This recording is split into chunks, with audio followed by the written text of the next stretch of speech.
Bonjour, je vous retrouve aujourd'hui pour vous parler de la prochaine pleine lune qui aura lieu le lundi 3 août à 17h59 heure de Paris. Pleine lune qui se situera donc en Verseau, signe fixe, signe d'air. Et pour cette pleine lune, de nombreux aspects sont intéressants à analyser. Alors bien entendu, comme je le dis à chaque fois, c'est un point de vue analytique et de décryptage astrologique. Il peut y en avoir plusieurs et chacun puise ce qu'il a envie de puiser. Donc il n'y a pas de caractère obligatoire évidemment ni à écouter d'ailleurs, ni à croire forcément ce qui est apporté en termes d'analyse. Voilà, alors j'espère que vous allez bien, que vous passez un été assez agréable. En tout cas, que votre santé est bonne, puisque l'essentiel aussi, je dirais, c'est d'avoir la santé. On le sait les uns ou les autres quand effectivement nous sommes confrontés à des difficultés. Donc je pense en particulier à certaines personnes qui peut-être m'écoutent et à qui j'envoie mes meilleures pensées. Voilà, donc cette pleine lune, donc lune à 11 degrés du Verseau, soleil à 11 degrés du signe du Lion. Voilà le thème de cette pleine lune en Verseau. Donc vous voyez qu'il y a effectivement cette opposition des deux luminaires, soleil en Lion à 11 degrés et lune en Verseau à 11 degrés, un carré de la lune avec l'Uranus, maître du signe des Verseaux. Il y a aussi un carré exact entre Jupiter et Mars, Mars en Bélier, Jupiter en Capricorne. Il y a une opposition entre Saturne et Mercure, opposition importante entre ces deux planètes, j'y reviendrai. Donc nous avons ici trois aspects particulièrement importants qui vont être déterminants à cette période de pleine lune, qui est une étape dans le cycle de la nouvelle lune qui a commencé donc effectivement le 20 juillet. Et là, nous allons avoir des éléments qui vont venir renforcer, confirmer ce qu'on a pu évoquer lors de la nouvelle lune du 20 juillet. Alors, cette pleine lune est effectivement, comme je le disais, une pleine lune en Verseau, soleil opposé 11 degrés donc, dans le signe du Lion, le soleil est en domicile, et la lune en Verseau, donc signe d'air, est au carré, au maître du signe des Verseaux, qui est Uranus, et qui lui est en Taureau. Là aussi, comme je le fais à chaque fois, je fais les liens, Vénus, planète maîtresse du signe du Taureau, et effectivement, elle en Gémeaux, signe d'air lui aussi, comme le Verseau. Et là, Vénus est au carré, encore un carré large certes, mais toujours au carré de Neptune. Le maître, lui, du signe des Gémeaux, Mercure, sera en Cancer, signe dont la Lune est maîtresse. Donc vous voyez, on ferme la boucle quelque part. En tout cas, il y a des convergences. Et ce Mercure, comme je le disais au départ, est en opposition exacte à Saturne en Capricorne, lui-même conjoint à Pluton. Donc je vais y revenir. Autre aspect majeur de cette pleine lune, le carré exact formé entre Jupiter à 19 degrés du Capricorne et Mars à 19 degrés du Bélier.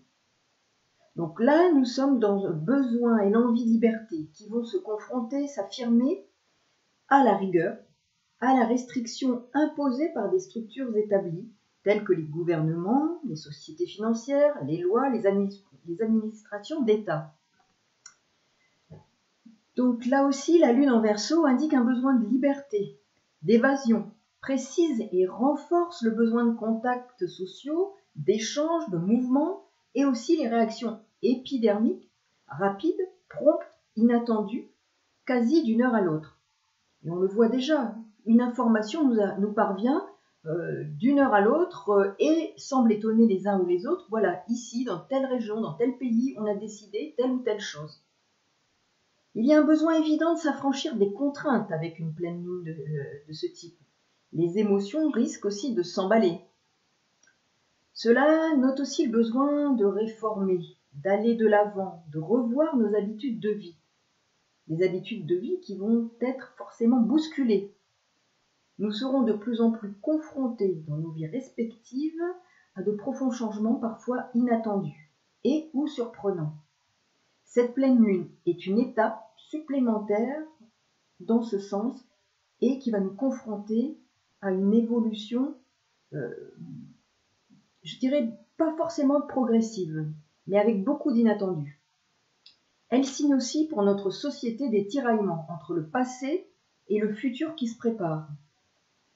Le besoin de renouveau va s'exprimer, le besoin d'un monde d'après, on l'a dit souvent, mais en même temps, d'un monde d'après meilleur qui se confronte ici à la sinistrose proposée par une société qui décline, mais qui s'accroche à des valeurs obsolètes. Finalement, nous sommes revenus ou nous tendons à revenir en arrière. C'est aussi la rétrogradation des planètes, Saturne de retour en Capricorne. Il y a de la résistance au changement. Le commerce, les déplacements, l'économie sont freinés. Mercure est opposé à Saturne. Mercure est en Cancer. Les questions de frontières, de sécurité, de nos déplacements se posent dans un contexte évident et de contraste évident entre nos besoins de mouvement et les freins qui vont générer chez chacun d'entre nous des tensions. Mars est en Bélier. Et de l'agressivité, et un besoin de lutter pour défendre son point de vue, ses idéaux, ses idées. Il va s'agir pour la plupart d'entre nous d'espoir de changement et d'évolution déçue. Vénus est au carré à Neptune. Vénus est la planète maîtresse du signe du Taureau où se trouve Uranus, qui est au carré quasi exact de la Lune. Vous voyez, tout converge. Donc les déceptions, le besoin de changement, de réforme, des propositions qui reviennent en arrière, un mouvement qui insatisfait la population, qui va insatisfaire et qui va provoquer des émotions parfois brutales. L'amas planétaire en Capricorne rappelle les notions de contrôle qui vont s'amplifier, se renforcer, contrôle au sein des pays, contrôle au niveau des frontières, des déplacements au sein des nations, des pays, et d'un moment à l'autre, parce que les choses seront rapides, inattendues. Par ailleurs, je rappelle que Mercure est en Cancer. C'est la communication au sein des familles qui pourrait être aussi réduite, limitée. Vous voyez notamment ce qui se passe en Belgique. On parle de bulle sociale, je crois, où effectivement le nombre de personnes que l'on peut côtoyer se limite de plus en plus, à un nombre de plus en plus restreint. D'autres pays aussi qui imposent à leurs concitoyens de réduire les contacts entre amis, au sein même de la famille. Dans les EHPAD, on commence à dire qu'effectivement, on revient en arrière, alors ce qui avait été dit était l'inverse, qu'il ne fallait surtout pas couper de relations affectives les personnes âgées. Et là, on ferme à nouveau, je l'ai entendu, dans le Finistère, des EHPAD, pour que la famille ne vienne pas avec des petits. On est en train d'entraver les relations affectives, avec un impact évident sur le bien-être. Donc, la volonté sous-jacente, Pluton agit en dessous pour détruire. Il est en Capricorne. Il agit aussi. Il va détruire. Il est possible d'entraver les liens familiaux. Je rappelle que Pluton est en Capricorne, dans l'axe Capricorne, Cancer. Cancer, le signe de la famille, des enfants, de la nation, du peuple, des liens affectifs, des besoins affectifs, des besoins émotionnels. Donc les liens sociaux, les liens affectifs qui sont fondamentaux pour chacun. Pluton est opposé à Mercure en Cancer, donc c'est bien ça, signe de la famille, des enfants, du foyer. Je le répète, des besoins fondamentaux, des besoins affectifs, émotionnels. Pluton est au carré de Mars aussi, ce qui vient renforcer la notion de destruction, voire d'autodestruction. Tout converge une fois encore. Vénus, par ailleurs, est au quinconce de Saturne, ce qui indique une Vénus qui préfère les plaisirs et se trouve face à un besoin en même temps de sécurité matérielle et affective avec ce quinconce, à Saturne. Le frein au commerce, à l'économie et au plaisir est aussi signifié avec cet aspect. Je rappelle que Vénus est aussi l'argent. Elle est aussi au quinconce de Pluton, donc soyons attentifs et lucide quant à la manipulation qui battra son plein. La manipulation fondée sur une dimension affective, émotionnelle, la culpabilité par exemple. Cette dynamique parle à chacun au plan personnel car ces freins posés constitueront pour les uns ou les autres des opportunités d'évolution intérieure. Je rappelle que Mercure et Saturne sont deux planètes éminemment alchimiques qui s'opposent en vue et en faveur d'une nouvelle étape de prise de conscience, de l'intégration d'une nouvelle dimension au plan personnel. Le sextile, quant à lui, de Jupiter à Neptune vient aussi nous offrir une opportunité de soutien spirituel. Si nous savons nous saisir, bien sûr, de ce levier pour faire face à l'obscurité et au brouillard ambiant. Je rappelle que Neptune forme un carré encore, là, un carré, oui, à Vénus. La phrase qui me revient et qui me paraît essentielle pour pouvoir confirmer notre chemin dans ce milieu toxique est la suivante. Allez dans le monde, ne soyez pas du monde. Prononcée par le Christ. Je vous laisse aller chercher parce que c'est un bon support à la méditation. Toutefois, Jupiter en Capricorne, j'ai évoqué le sextile effectivement de Jupiter à Neptune, mais Jupiter en Capricorne, c'est aussi la propension à développer les besoins matériels, besoins de pouvoir, de développer tout ce qui fait pouvoir dans la société. Les planètes sociales, Jupiter et Saturne, s'y situent aussi et sont en conjonction large, mais en conjonction en Capricorne. Pluton est au centre, ce qui donne plus de puissance à cette conjonction en termes de goût de pouvoir, de destruction et de reconstruction, en l'occurrence d'une société qui s'agrippe à un modèle ancien et révolu. Uranus en Taureau impose la réforme et lutte contre la fixité. Taureau, signe fixe et signe de terre. Saturne en Capricorne est là en domicile aussi. Il s'oppose à Mercure, le dieu du commerce, des échanges, des marchands. Ralentissement et épreuve afin d'intégrer de nouveaux modèles de société.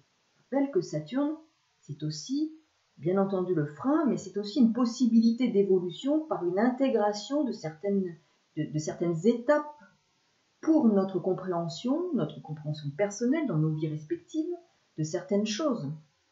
C'est pourquoi Saturne, lorsqu'il forme un aspect à une des planètes rapides, dans nos thèmes, pose le sujet de l'intégration.